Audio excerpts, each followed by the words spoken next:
settings to increase volume on your cell phone. Get details on this state program.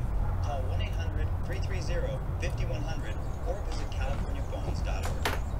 There's a common thread I see every time I'm in the field. Well, this is where you were saving other phones. Neighbors helping neighbors, and strangers alike.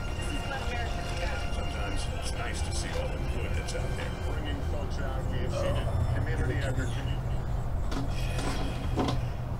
This is just another distraction when, again, after 2 years of, non-stop investigation with everyone in the media, everyone in the FBI, everyone, whoever, the whole world is looking at this, they have yet to produce anything that even remotely resembles what they've been talking about, and yet every other day, oh my God, we got it now. Now's the, we found the needle in the haystack. I've been hearing this for 2 years.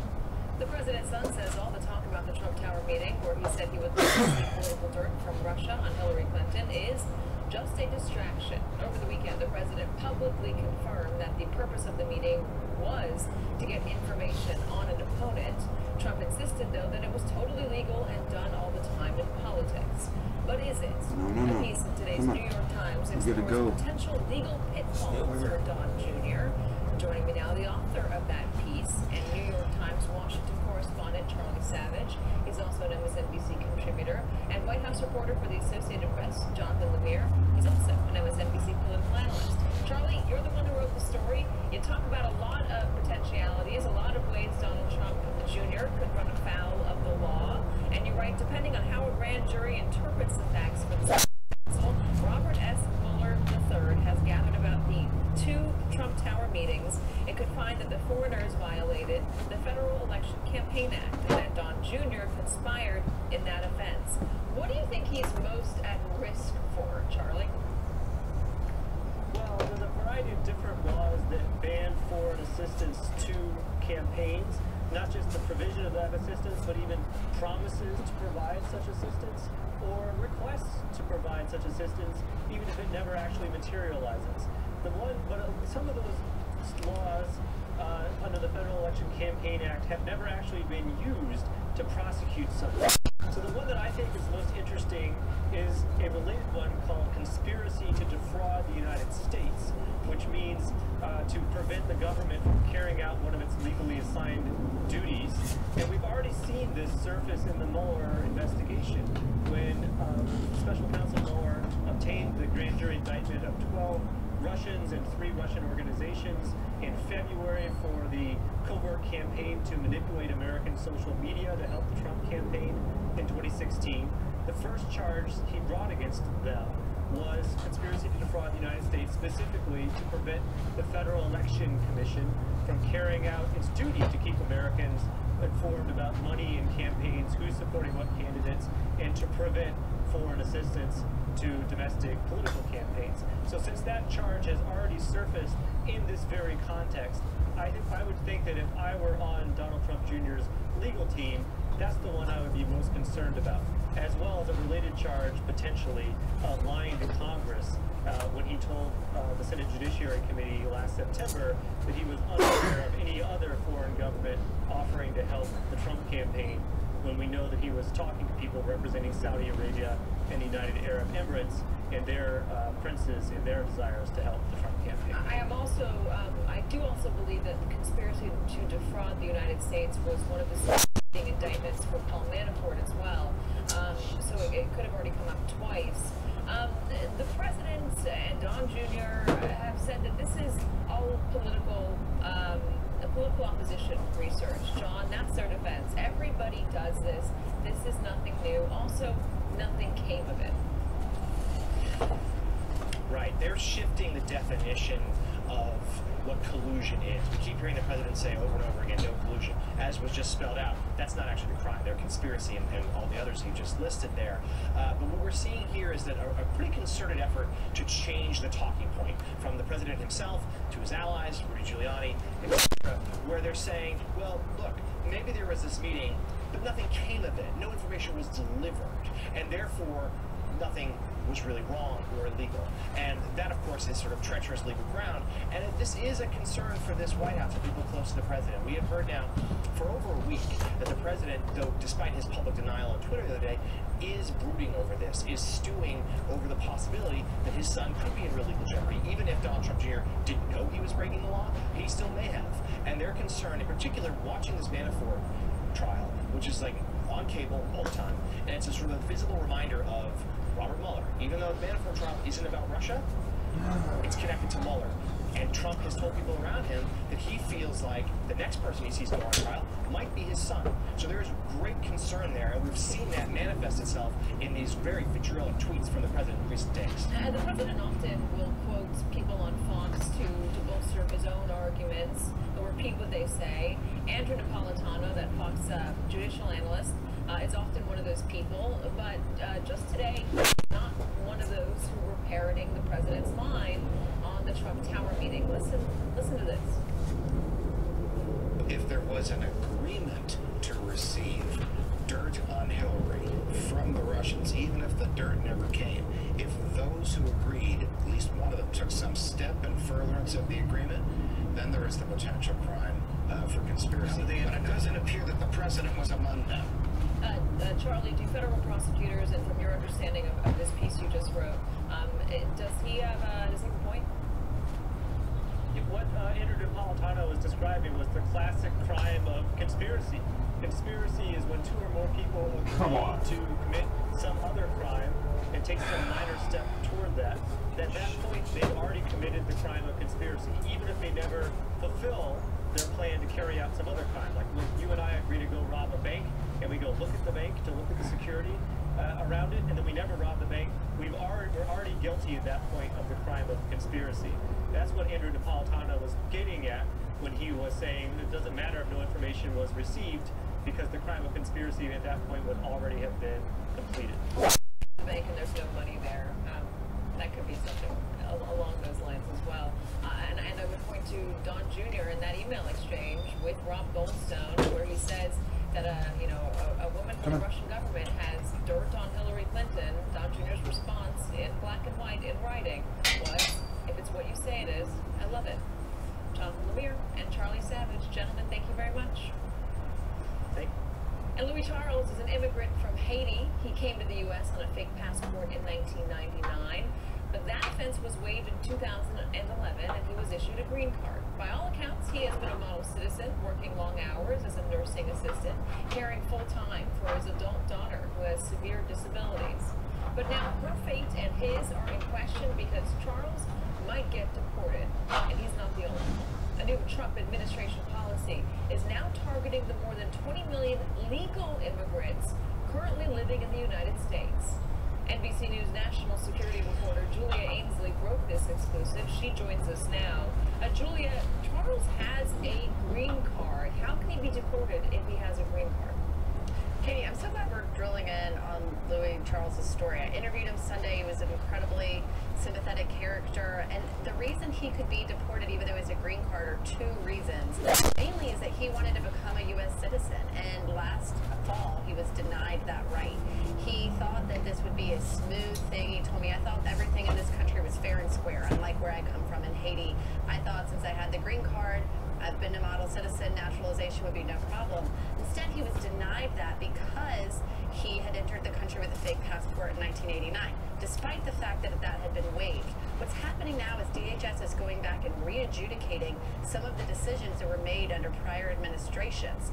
He could also be deported and also not get his citizenship status because his daughter is disabled, and as we reported in this story, there is a forthcoming policy change from the White House that would label anyone, any immigrant who has been using public assistance, even those here legally, like Louis Charles, from getting citizenship or advancing their status here in any way. And they're including Obamacare in that, which is that questionable, because is Obamacare considered public assistance? It's federally mandated that you have that insurance. It's true. I mean, so this is for people who are using the health marketplace exchange. It does seem like a stretch, but this law is very broad. This is a law from the 1800s that said the United States shouldn't have to take in any immigrants who are likely to become a public charge. I read over that many times. So really, they're able to redefine that in a lot of ways. Now, previously, immigrants who were on cash assistance, like Social Security, they did have a hard time becoming citizens, Katie. So that is not changing and has already been the case. But now they're expanding it to a place where even people who were using the marketplace through the Obamacare exchanges, that would now be looked at like a social safety net. 20 million legal immigrants at risk. That's right. Julia Ainsley, great exclusive reporting. Come on with any new details you get. Will do. Thanks, Katie. Now, when it comes to illegal immigration, President Trump has been pretty consistent with his plan, build a big, beautiful wall along the southern border of the United States. But a new report from the Government Accountability Office indicates things may not go as smoothly as the president hopes. Quote, by proceeding without key information, DHS faces an increased risk that the border wall system program will cost more than projected, take longer than planned, or not fully perform as expected. I'm joined now by NBC News White House correspondent Jeff Bennett. Jeff, I've heard on the campaign trail over and over and over and over again Donald Trump say how good he was at getting projects in ahead of schedule and under budget. Yeah. And look, Katie, this is pretty damaging news for President Trump's most coveted construction project, his long-promised southern border wall. You have this new government watchdog report saying the wall in its current form would blow through its budget, miss key deadlines, and may not work as planned. So this all told, the DHS would probably waste billions of dollars. That's the assessment from the GAO, all because the department hasn't fully completed a cost and construction analysis. So here's what we know. We know U.S. Customs and Border Protection tested 8 wall prototypes. President Trump visited them back in March. He said each design would work better than existing fencing. But the thing to know about this report is that you have the Government Accountability Office saying that DHS agrees with its recommendations, agrees with its assessment that there needs to be tougher scrutiny. That said, I got this statement from DHS late last night, and I'll read part of it to you. It says, after years of an system, we experienced a roughly 90% reduction in apprehensions in the San Diego, El Paso, and Yuma sectors. America has a secure border that protects our communities and keeps America safe, and this administration is doing so by constructing the first border wall in a decade. So you see there the statement that talks about how border walls can be effective, but really nothing that addresses the specific points brought up by the GAO. So this report really gives the president's critics more ammo when they say that this is an infrastructure project. Oh, come on. Frivolous and wasteful, Katie. Jeff Bennett at the White House. Jeff, thank you very much. Where are you at? And coming up, freedom of expression versus the free market.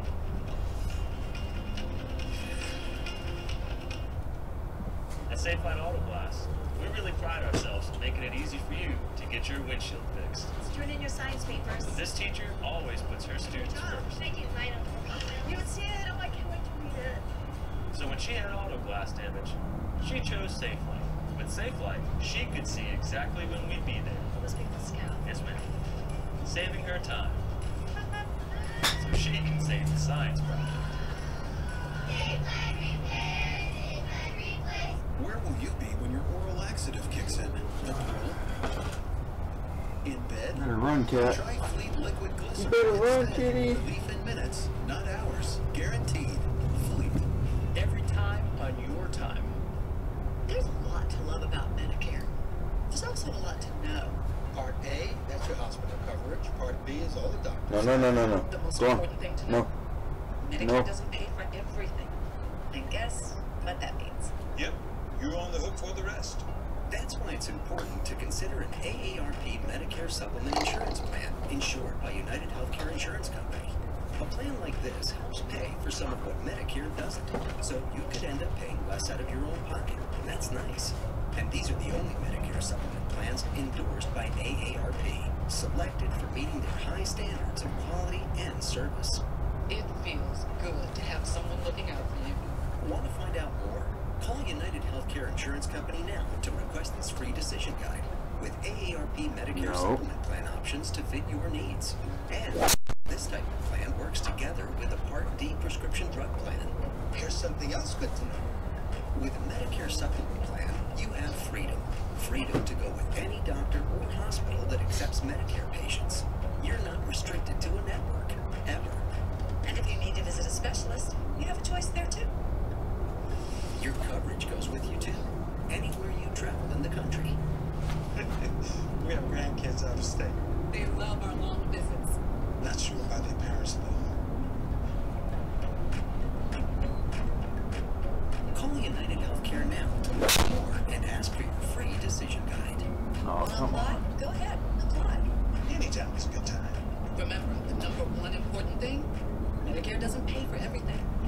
some plan could help pay some of what's left. And this is the only plan of its kind endorsed by RD. That's the icing on the cake. I love cake. Perfect. Finding the right AARP Medicare supplement plan for you could be just a quick call away. So, call. Hi, this is Jonathan. I just had my birthday. I'm not afraid to get older. I'm a kid at heart. I'm looking for a woman who's trusting, funny, and loving. Looking for a real relationship? I'm on Match to find a real connection with No. Check out Match right now for free. Wait. It's not just one of a kind. It's the first of its kind in the Caribbean. Introducing the new over-the-water villas.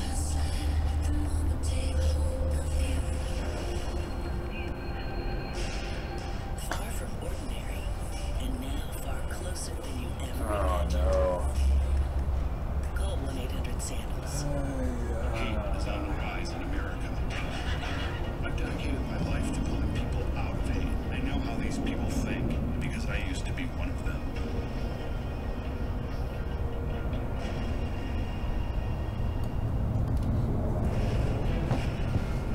Breaking news from the Paul Manafort trial. Rick Gates' testimony has, for the first time, touched on his relationship and, his work and Paul Manafort's work on the Trump campaign. Let's go back to Ken Delaney on the courthouse. Thought I missed that one. Ken, what are you hearing? I thought I missed that one, Kitty. That's right, Kitty. We did not think this was going to come up, and it wasn't mentioned in opening statements that Gates and Manafort had worked for the Trump campaign. You die over there. Just now, prosecutors asked Gates a question about a December 2016 email that Manafort sent about a man named Stephen Koch, a Chicago banker. Manafort was recommending him for a job as Secretary of the Army, and it became obvious because there was reference to an inaugural committee ticket that we were talking about the president. And so Gates testified that yes, he worked for the Donald Trump campaign and that Manafort had been the chairman of that campaign. There was a visible reaction among some of the jurors. It's not clear that the jury knew that fact. They know it now, and it's going to be interesting because Wait, I'm sorry, hold on. The jury didn't know that? That had not come up at the trial How to does date. It the was jury not not mentioned know in the that opening Paul statements. Manafort was the Trump campaign chairman? Come on. Well, some jurors, in fairness, if some jurors who were following the news may have known, we weren't privy to all the questioning of jurors, but the idea is they're not supposed to have any preconceived notions, and it's not clear that all of them knew. But they know now.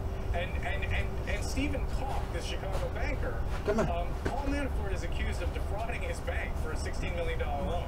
And so there's a question here as to why Paul Manafort was recommending this guy for a job who would loan him $16 million. That was not part of this testimony, but it's in court documents and it may come up at a later point in this trial. Very interesting. Ken Delaney, thank you very much. You bet.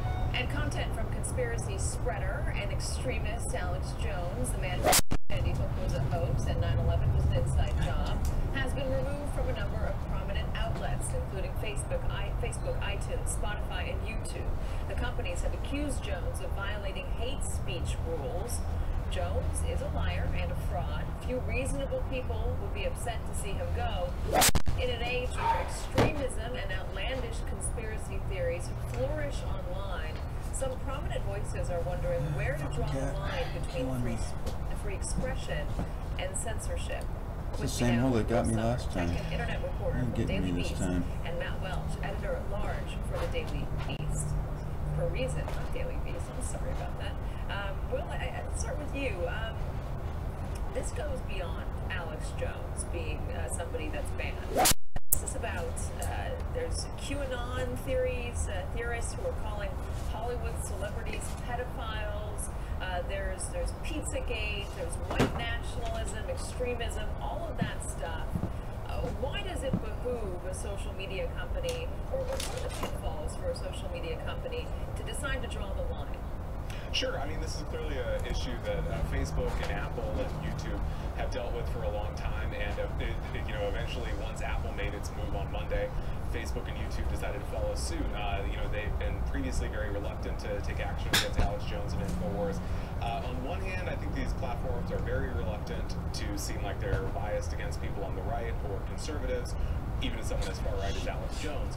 On the other hand, you have someone who's using these platforms to promote harassment and harassment campaigns against families as Sandy Hook victims, naming the wrong shooter in Parkland, stuff like that. And so then it becomes an issue for the platforms, less about politics and about harassment, hate speech, and potentially the promotion of violence. David French was arguing that what they should have done was just not use hate speech as a reason to ban Alex Jones. David French, a conservative columnist, but rather that he was afoul of the law. More specifically, he wanted to argue. He thought they should argue that he is being charged with libel, as opposed to something as legally as hate speech, which can be defined in all sorts of ways. Luggage. They're more serious, like for sure, luggage. and they're more. It's a legal definition. Yeah, you can put your finger on it. There's a Twitter account that I'm sure that you treasure that came to prominence from the 2016. Really bad luggage. I can't get rid of. Meteor of death. Should leave you at the airport. Like, you know, this election is so terrible. There will be the sweet release of the meteor coming down and blowing us all up. It was banned for 12 hours today. Nope. Don't use Twitter rules like propagating hate speech and violence against people for the sweet meteor of death. So that's, you know, hate speech, what is it? It doesn't really have a firm legal definition. It kind of doesn't really even exist in our legal community right now. I think what you see, and of course, all these social platforms have the legal right to absolutely ban the loathsome toad that is Alex Jones. There's no question about that. The question for me is more, what is our culture of free speech right now? We have great constitutional protections for free speech, but if the culture for free speech is sick, which I think it is right now, I just think it is, then constitutionally 10 years, 20 years down the road, we might be in a rough place. Hold on. Facebook, YouTube, Spotify, etc. are not the government. Correct. They're private companies. Exactly. A Democratic Senator, Chris Murphy, tweeted as much. Don Jr. Took his tweet and accused him of a censorship campaign. It's really all about encouraging conservative media. And I want to push back on that a little bit. This idea that it's conservative media, this effort to lump Alex Jones in with conservative media. Alex Jones is not a conservative. Alex Jones is a liar. Alex Jones is a conspiracy spreader. He's not someone saying that I believe that the tax policy that President Obama put in place wasn't a good policy. It's not somebody saying I want smaller government. Correct, but when you have these platforms now going off and being hypersensitive under political pressure, social pressure, journalistic pressure to go after the bad guys, they are going to make some mistakes. And that Scott Horton, a good journalist and anti-war guy, he was banned from Twitter for a day, I think it was, recently as part of this kind of net. I think that's the broader point that people are making. And I think the thing that we should all think about is, are we going on Twitter and spending our time trying to deplatform someone from all these things, trying to get them unhired from the New York Times or MSNBC or anywhere else like that? That's not a healthy culture. But MSNBC can fire me any day. They can, and it's a private company. They're under a good obligation to keep me employed. I totally agree with that. If it was my platform, I might very well kick off Alex Jones. But it's the rest of us who I'm kind of more worried about than Facebook and the rest of them. Are we going first to ban him? Broader culture of intolerance for dissenting views. Yes. When you disagree with someone's rhetoric, are you trying to get them fired? I don't think that's helpful. Matt Welch, good to see you in person. Too. Will Summer, thank you very much. Thanks for having me. And ever wonder what Mike Pence is thinking when he stares adoringly at President Trump? Like that, right there. Well, we might have just found out. One more thing is next.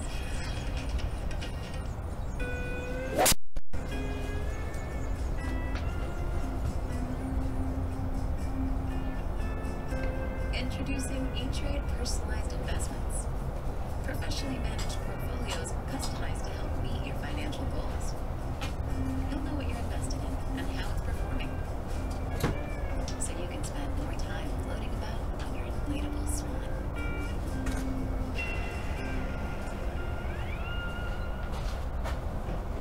And done. Out. Come on. Out. Where's your brother at?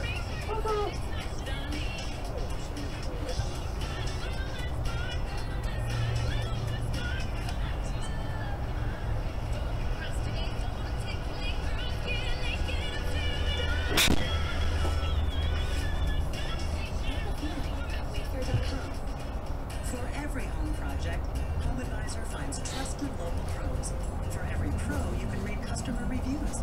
And for everybody's busy schedule, you can book appointments online. For every project, you have HomeAdvisor. Go to HomeAdvisor.com. 52% of guys experience erectile dysfunction, but 0% like talking about it.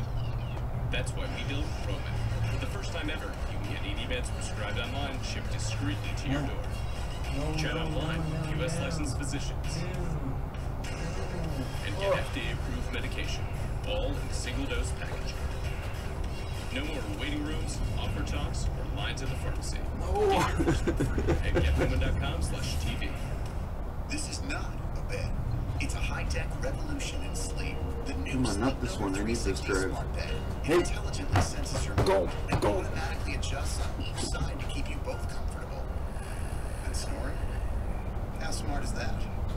Smarter sleep to help you lose your dad bod. Train for that marathon. And wake up with the patience of a saint.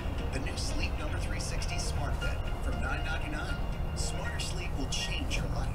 You might take something for your your joints, but do you take something for your brain?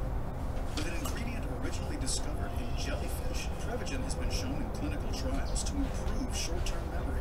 Prevagen, healthier brain, better life. No. Unsolicited sexual No. advances to age and race No. discrimination. No playing dead. That doesn't work. You can't just play dead. Your expertise, resources, and an unwavering commitment to represent victims of sexual harassment and work discrimination. This unacceptable behavior deprives individuals the ability to work and thrive in a professional environment and needs to be stopped now. If you are experiencing any harassment or discrimination at work, call us for a free and confidential consultation. There's luggage that falls apart, and luggage that costs more than a plane ticket. Now, there's something new. The perfect suitcase. Meet away, thoughtfully designed luggage. That charges your phone. Fits everything and never breaks. And lasts forever. Try any suitcase for 100 days. Visit awaytravel.com. One more thing before we go. There's a funny thing about words, especially when you write them down and you publish them for all to see. They get recorded, they get cataloged, and they get saved. Like these recently unearthed writings by Vice President Mike Pence. Quote, "If you and I fall into bad moral habits, we can harm our families, our employers, and our friends. The President of the United States can incinerate the planet. Seriously, the very idea that we ought to have at or less than the same moral demands placed on the chief executive that we place on our next door neighbor is ludicrous and dangerous." But it doesn't end there. Quote, "The president's repeated lies to the American people in this matter compound the case against him as they demonstrate his failure to protect the institution of the presidency. Leaders affect the lives of families far beyond their own life." No, Mike Pence is not talking about his boss or his cohort, President Trump here. He wrote these columns in the late 90s as a conservative radio host running for Congress. His comments were aimed directly at President Bill Clinton amid the Monica Lewinsky scandal. And if these comments prove anything, it's that hypocrisy in politics is alive and well. That'll wrap things up for me this hour. Casey Hunt is back with us for the 3 o'clock. Casey, I don't know what Mike Pence is thinking when he stares adoringly at the president as the president speaks, but I wonder if any of that is going through his head. Let's just say that some of the behavior that we have has been alleged against this president is not necessarily anything that the Mike Pence that I have covered for years would have ever approved of. Katie, it's nice to see you. Good afternoon. I am Casey Hunt in for Ali Velshi. We begin with breaking news in the trial of the president's former campaign chairman, Paul Manafort. Rick Gates, former Trump deputy campaign manager and Manafort's longtime business partner, has just concluded his testimony. For the first time in the trial, we're hearing about Manafort's time with the Trump campaign. Gates is cooperating with the special counsel's office after pleading guilty to lying to investigators. But he's not holding back. He just confirmed previous reporting by NBC News that Paul Manafort promised a friend of his a job in the Trump White House. For more on this, we're going to go now to Ken Delaney, NBC's national security and intelligence reporter. He is, again, outside the courthouse for us. Ken, tell us a little bit about what these revelations mean in context of the case, and what do we expect this afternoon? That friend, Casey, is Stephen Cook. He's a Chicago banker, and Manafort is actually accused of defrauding his bank as part of a $16 million loan. But Manafort was trying to get him a job as the Secretary of the Army in the Trump administration, and there was an email introduced into evidence from December 2016. Now, this is well after Paul Manafort had left the Trump campaign and after Donald Trump was elected president, and the email referenced the inaugural committee, so it became obvious they were talking about a president, and therefore Gates was able to testify that he did, in fact, work on the Trump campaign, and so did Paul Manafort. And that was the first mention of that fact at this trial. It's not clear that jurors even were aware of that. It certainly wasn't a part of the opening statements or any of the testimony so far. But stepping back, so Gates is now done with direct examination. Defense lawyers may have begun cross-examination as we speak. And it was a really powerful day of testimony because it wasn't just Gates's word. The prosecution is not asking the jury just to believe Gates. They have a series of documents that are very compelling that include emails from Paul Manafort that seem to implicate both bank and tax fraud. For example, it's very clear that Manafort was instructing Gates to disguise income as loans.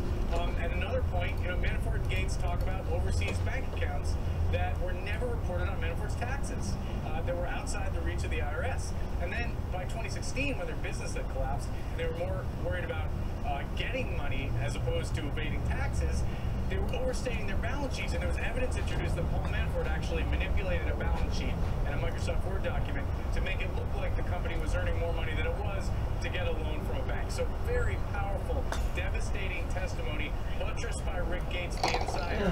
Now we'll see if the defense can puncture it in a cross-examination case.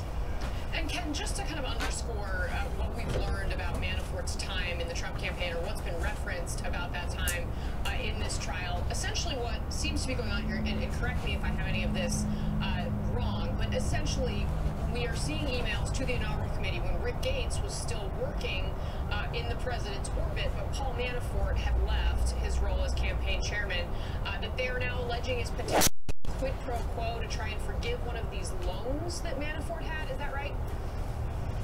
Well, I'm not sure. Prosecutors have not alleged that in this trial. But that's what Tom Winter reported for us. Applied. Okay. Exactly. And what we have is Manafort getting a $16 million loan from this bank, run by Stephen Koch, and then Manafort recommending Stephen Koch for a job as Secretary of the Army. People can make their own assumption about what was going on there. The added wrinkle is that prosecutors have now accused Manafort of defrauding that bank as part of that process of overstating his income. But in answer to your question about where Manafort's time in the Trump campaign fits into this trial, not much, actually. And that the trial has made clear that Manafort was flat broke and scrambling for cash by the time he decided to go to work for Donald Trump for free, and also had connections to Russian oligarchs. And so that raises obviously a host of questions about what role, if any, he had in dealing with the Russians who were trying to interfere in the election case. And what are the stakes this afternoon, Ken, for this cross-examination? I mean, essentially, everything that we know about Manafort's defense seems to rest on Rick Gates' testimony here and their cross-examination now. Yeah, this is huge for them. I mean, it's looking like it's going terribly for Manafort. The evidence, there's a mountain of evidence against him now, and it seems like their only chance is to somehow impugn Rick Gates. But even if they do that, even if the jury discounts everything that Gates has said, there's a host of other evidence, including Manafort's own tax records and the testimony of his accountants and bookkeepers about these foreign bank accounts where he had millions of dollars that he didn't pay taxes on, Casey. Ken Delaney in Alexandria, Virginia. Thanks for keeping an eye on it. What seems to be a fascinating courtroom to be in. Thank you, as always. Now, for more on this trial, I want to bring in Glenn Kirshner. He is a former federal prosecutor who spent his 30-year career here in D.C. Glenn, Rick Gates has not been shy about saying, look, these are crimes that I committed. He's even gone out there and said, I told these prosecutors about crimes that I committed that they didn't even know about before we sat down. What's the best outcome here for Rick Gates, first of all?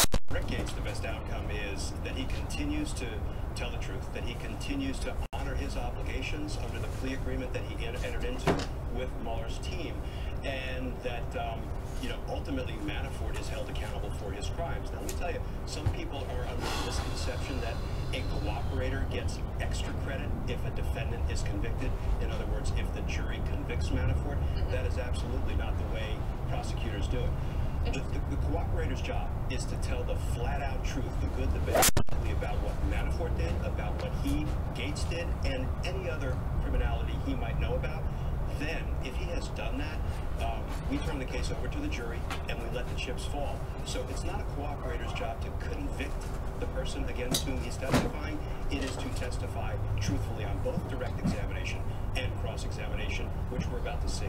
Okay, so you were a prosecutor. I'm interested in your take on this judge, Judge Ellis, who has been really hurrying this trial along and got into what sounded like, obviously I wasn't in the room, but our reporters who were there described it as pretty contentious back and forth, with one of the lead prosecutors accusing him of looking down and not looking him in the eye.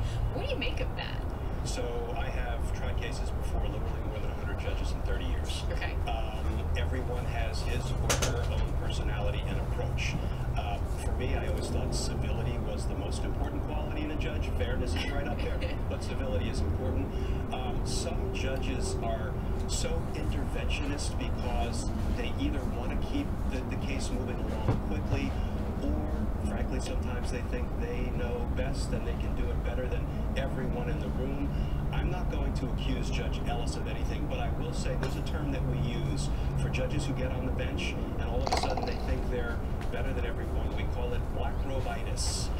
And again, not accusing Judge Ellis of this. I'm surprised it's not a more colorful term, to be perfectly honest with you. But perhaps there is one you can't say. Occasionally we use more colorful, but not here.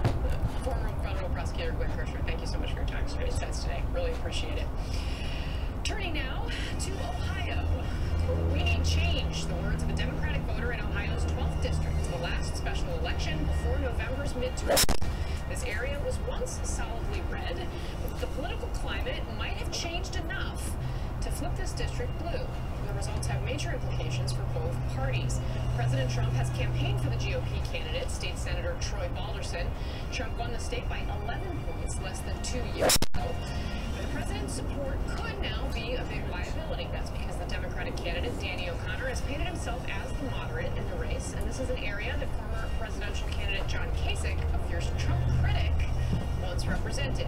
As Politico sums it up, anything short of a 5 to 7 point win for Balderson over Danny O'Connor is an embarrassment, and it could portend disaster for the GOP. We have the best team in the business all over this story. At the big board, NBC News national political correspondent Steve Kornacki, and on the ground in Columbus, Ohio, my colleague MSNBC's Garrett Hake. Steve, I want to start with you.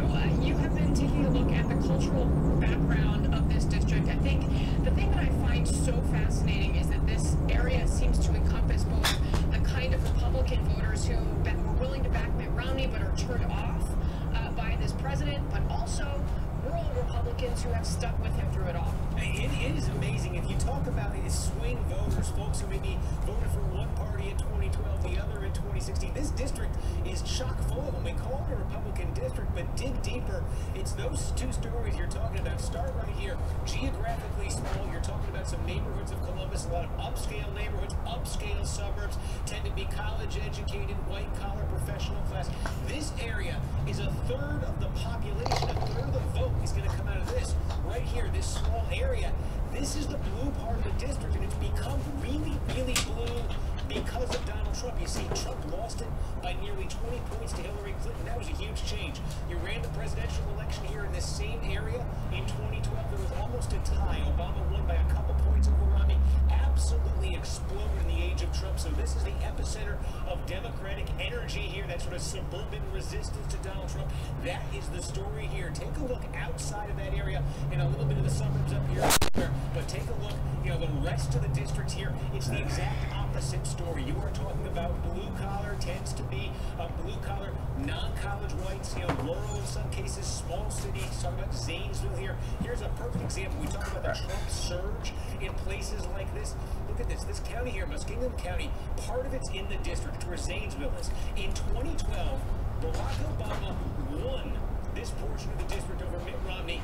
Donald Trump won it by nearly 30. That is one of the most massive swings we've seen anywhere on the map in 2016, and that sort of typifies this district. So basically, it's a question of Democratic energy over here. We always had that cliche about it coming down to turnout, but what's the energy we're going to see here? And how about this part of the district that swung so hard to Trump in 2016? Is it still energized?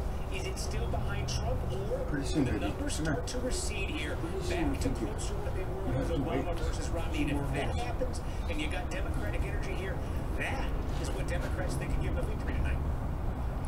Steve Kornacki, thank you very much for that. Garrett Haake, you have been on the ground talking to voters. I had one source tell me that Republicans had been on the ground looking at whether or not their voters even knew when Election Day was, and they found that Democrats knew overwhelmingly that they needed to turn out to vote, but that Republicans, quite frankly, didn't, and that some of those attacks on Social Security and Medicare issues had been working with seniors. What are you hearing on the ground, and what effect did Trump's visit have there? That's another thing. These sources told me that they really needed him to just make sure everybody was aware that they needed to go vote. Yeah, Casey, prior to Trump's visit here, I think you saw a reversal of what would be the normal midterm dynamic, where Republicans tend to be a lot more dialed in on midterm elections than Democrats are. In this special election, Democrats were fired up in this one for the word go, and Republicans needed a reason to get behind their candidate, George Alverson, who's been a state senator here for some time. He's got a lot of experience, but he's been a bit of a lackluster campaigner. He hasn't exactly set the world on fire. The Trump visit here did help Republicans in that sense. It galvanized their voters a little bit, got them to make sure they were paying attention, and make sure they could connect with Alverson, who they sort of care about, to Trump, who is the core of the Republican base right now. Whether that had the flip side effect of amping up Democrats a little bit more is tough to say. There's really nobody in this district, certainly that I've talked to, who was somehow on the fence about Donald Trump before that visit. But the president has galvanized voters on the left, too, and what will make this race or break it will be whether the president's existence, whether the way he and Washington, D.C. have operated over the last year and a half has turned off enough of those Mitt Romney Republicans or conservative Democrats who don't typically vote and got them to the polls. I talked to some folks like that earlier today. Here's what I've been hearing. It's kind of, I don't know, embarrassing, I think, for all of us to see the kind of shenanigans that are going on at the highest level of government right now. This is really more about sending a message. I mean, the Republicans have to wake up.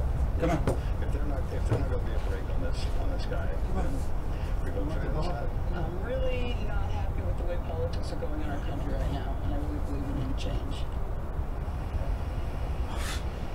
So, Casey, with the caveat that it's all anecdotal, what seems to be connecting with voters in this district is running against Washington. That worked for Donald Trump in 2016. Danny O'Connor seems to be the candidate who has captured that energy now. We will know tonight, hopefully, whether he captured enough of it to be the first Democrat to represent this district in his own town. Hopefully, indeed. Steve Kornacki, if you're still with me, can I get a little preview of how the night's going to look? I know we're all excited to see you at the big board, but what is one place, like if we're looking at one county, one spot on the map as a leading indicator here, where should we be watching? Yeah, I mean, look, I think Delaware County, this is just north of Columbus here. About a quarter of the vote's going to come out of it. We're talking suburban, too. You see Trump won it in 2016, but that was a bad number for a Republican. Republicans should be winning that by a lot more. There's a ton of vote there. This is where Trump came and had that rally over the weekend. So let's see if the Republicans in Alderson is in Trump territory here, or even worse, that's a very bad sign for Republicans. Delaware County, the Waukesha of tonight's congressional race. Steve Kornacki, Garrett Haake, thanks to you both. Really appreciate it. So what does this tell us about the upcoming 2018 midterms in November? For that, I am joined by Connie Schultz. She is a Pulitzer Prize-winning journalist and a former columnist for the Cleveland Plain-Dealer, now a nationally syndicated columnist. Full disclosure, of course, she is married to Ohio Democratic Senator Sherrod Brown. Connie, it's great to see you again. I really appreciate you being here. I'm interested to know you, as somebody who spends time on the ground thinking through, understanding the political dynamics of the state of Ohio. This is a place that has often been the bellwether. So goes Ohio, so goes the country. But there was some conversation after the election